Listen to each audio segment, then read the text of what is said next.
Hello, good morning. എല്ലാവർക്കും കൃഷ്ണാസ് വേൾഡിലേക്ക് സ്വാഗതം.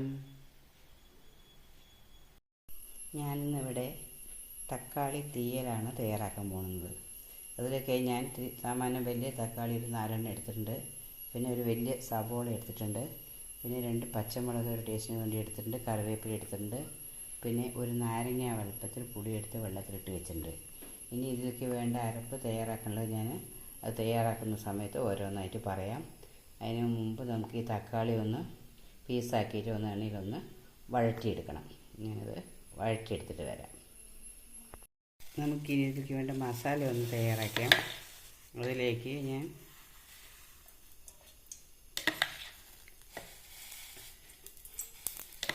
ഒരു 3 ടീസ്പൂൺ എണ്ണ, അത് നിങ്ങൾ ഏത് എണ്ണയാണോ ഉപയോഗിക്കുന്നത് ആ എണ്ണ ഉപയോഗിച്ച് ചെയ്യാവുന്നതാണ്. അതിലേക്ക് ഞാൻ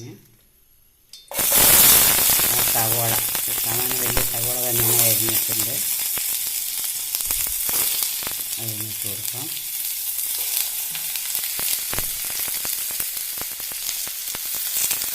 കൂടെ തന്നെ ഞാനൊരു മുളക് പൊടിയല്ല ഇടുന്നത്, ഈ മുളക് തന്നെയാണ്. ഒരു 15 മുളക് എടുത്തിട്ടുണ്ട്. മുളകാണ് ചേർത്ത് വെക്കുന്നത്.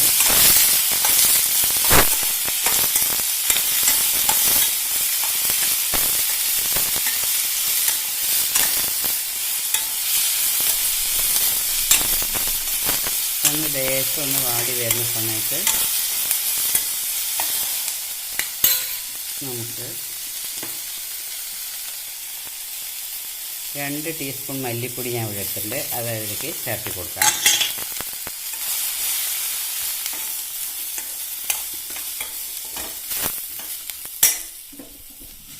ഗ്യാസ് ഒന്ന് ലോ ഫ്ലെയിമിലാക്കി വെക്കണം.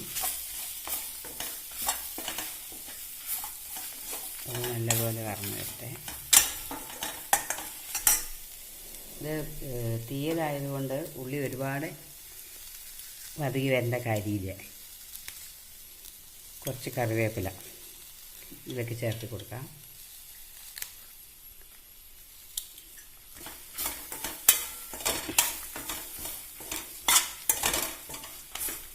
മല്ലിയിലേക്ക് ഒരു പച്ച മാറുന്നത് വരെ ഒന്ന് ഇളക്കി കൊടുക്കണം.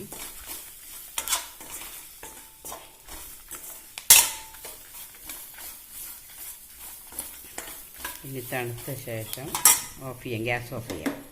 ഇതിനെ ഒന്ന് അരച്ചെടുക്കണം. ഞാനിതൊന്ന് അരച്ചെടുത്തിട്ട് വരാം. നമുക്കിനി ഇതെങ്ങനെ തയ്യാറാക്കുന്നതെന്ന് നോക്കാം. ഞാൻ ആ ചീനിച്ചട്ടി മസാല വറുത്ത അതേ ചീനിച്ചട്ടി തന്നെയാണ് അടുപ്പിലേക്ക് വെച്ചിട്ടുണ്ട്. അതായത് ഗ്യാസ് ഓൺ ചെയ്തിട്ടുണ്ട്. നമുക്ക് ഈ ഇളക്കി വെച്ച തക്കാളി നല്ലപോലെ ഇളക്കി വെച്ചിട്ടുണ്ട്. തക്കാളി നമുക്ക് അതിലേക്ക് ചേർത്ത് കൊടുക്കാം. ഒപ്പം തന്നെ നമുക്ക് അരച്ചെടുത്ത മസാല കൂടി അതിലേക്ക് ചേർത്ത് കൊടുക്കാം. പിന്നെ നേരത്തെ നാരങ്ങ വലുപ്പത്തിൽ തയ്യാറാക്കി വെച്ച പുളി ഞാനിവിടെ കലക്കി വെച്ചിട്ടുണ്ട്, അതും ഇതിലേക്ക് ചേർത്ത് കൊടുക്കാം.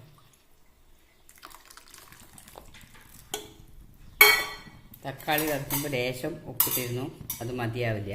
അതുകൊണ്ട് കുറച്ചുകൂടി ഉപ്പ് നമുക്ക് ചേർത്ത് കൊടുക്കാം.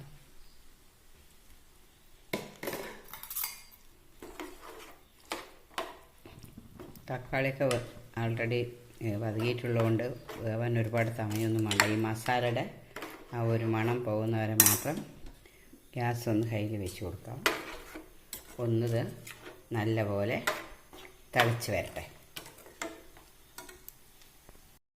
നമ്മുടെ തീയിലൊന്ന് പാകമായോ എന്ന് നോക്കാം.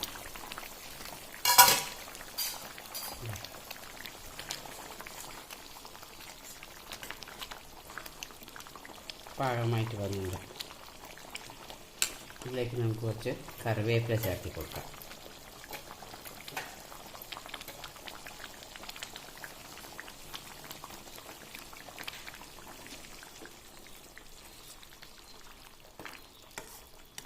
ഇനി പ്രത്യേകിച്ചൊന്നും ഇത് ചെയ്യേണ്ടതില്ല. ഇത് നമുക്ക് ചോറിന് മാത്രമല്ല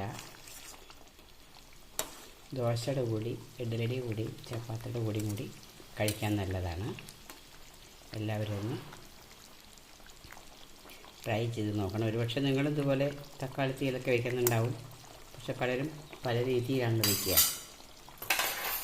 ഞാൻ ചില സമയത്ത് ഇതേ തീയൽ തന്നെ നാളികേരം വറുത്തിട്ട് നല്ലപോലെ വറുത്തിട്ട് അതും കൂടി ചേർത്ത് വയ്ക്കാറുണ്ട്. ഇന്ന് പക്ഷെ ഞാനിതിൽ നാളികേരം ചേർത്തിട്ടില്ല. ഓക്കെ, എല്ലാവരും ഇഷ്ടപ്പെടുകയാണെങ്കിൽ കമൻ്റ് ഒന്ന് രേഖപ്പെടുത്തണേ. Thank you for watching.